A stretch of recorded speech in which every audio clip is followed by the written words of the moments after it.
The dense forests of Canada were alive with the sounds of nature, the whisper of the wind through the trees, the occasional rustle of a small animal, and the distant call of a bird.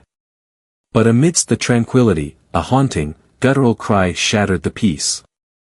It was a sound filled with agony, raw and unfiltered. John, a seasoned park ranger, immediately halted his patrol, his pulse quickening. His breath hitched as he strained his ears, trying to pinpoint the source of the heart-wrenching sound. He followed the desperate cries, his boots crunching against the forest floor, his grip tightening around the strap of his rifle. The cries grew louder, more frantic. As he rounded a thick grove of pine trees, his breath caught in his throat. A massive grizzly bear lay sprawled on the ground, ensnared in a cruel web of poachers' traps. The sight was gut-wrenching. A steel clamp had sunk its jagged teeth into the bear's front leg, blood oozing onto the forest floor.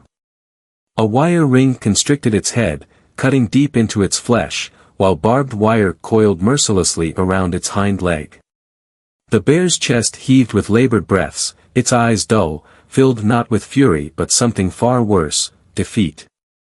John's fingers instinctively curled around the handle of his rifle. His training told him a wounded bear was dangerous, unpredictable. But something in its gaze stopped him cold. There was no aggression, no challenge, only silent pleading, as if it understood that this man was its only hope. He took a deep breath, fighting against every primal instinct screaming at him to be cautious. Slowly, deliberately, he lowered his rifle. "Easy there, big guy," he murmured, his voice softer than the wind rustling through the trees. The bear let out a low, shuddering groan but did not move. It watched John, its massive body trembling from pain and exhaustion. Sweat beaded on John's forehead as he knelt down, his hands moving with careful precision. He began with the wire biting into its neck, working swiftly but gently. As the final strand unraveled, the bear let out a deep, rumbling exhale, almost as if it was sighing in relief. Next, he moved to the barbed wire ensnaring its hind leg. The wounds beneath were fresh, angry, the metal digging cruelly into flesh. He winced as he worked, his hands growing slick with the bear's blood. Finally, he reached the steel trap. His heart pounded as he pried the jaws open, his muscles straining with the effort. With a final grunt, the mechanism gave way, freeing the bear's front leg. For a moment, silence stretched between them. Then, with a deep, shuddering breath, the bear struggled to rise. John instinctively took a step back, his body tense. But what happened next left him speechless. The bear didn't attack. It didn't snarl or charge.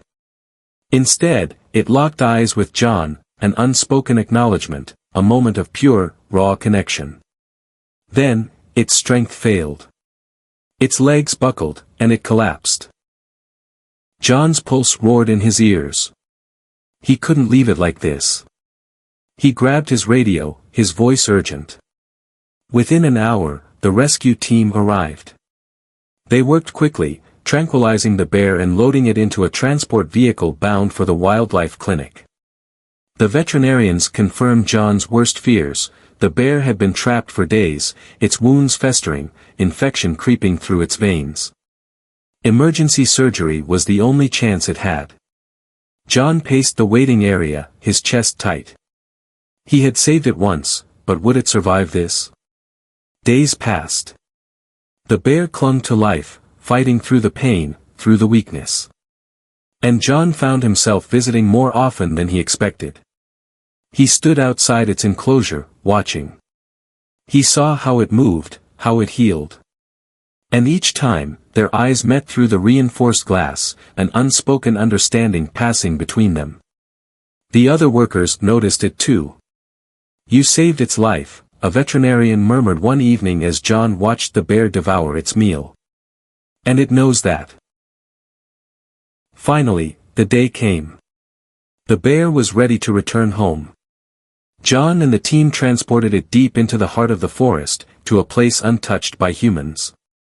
As they unlatched the cage, the bear hesitated. The wind ruffled its thick fur as it took in its surroundings.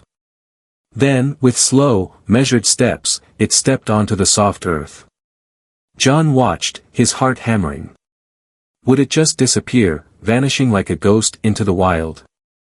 But then, it turned.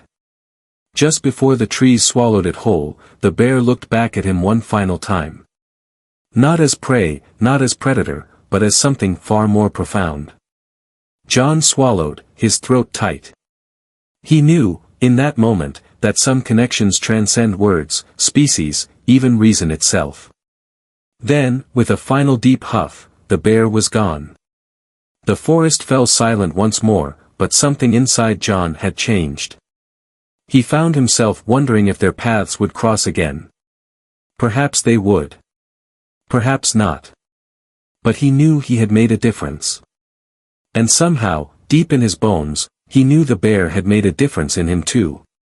A small smile played at the corners of his lips. Some bonds, even the most unlikely ones, could never truly be broken. And in the end, compassion had triumphed over fear. The story of John and the wounded bear serves as a powerful reminder of the impact of empathy and courage. In life, we often encounter situations where fear urges us to step back, to protect ourselves, and to avoid risks. However, true strength lies in choosing compassion over fear, even when the outcome is uncertain. John saw beyond the bear's physical danger, he recognized its suffering and chose to help despite the risks. This lesson is applicable in everyday life.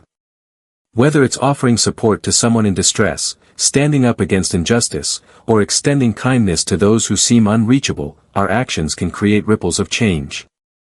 Trust is built not through words but through actions, just as John and the bear developed an unspoken bond through an act of selflessness. Moreover, the story highlights the importance of fighting against cruelty and injustice. John didn't just rescue one bear, he took action to prevent future suffering by stopping the poacher. In our own way, we can contribute to a better world by standing against wrongdoing and advocating for those who cannot speak for themselves.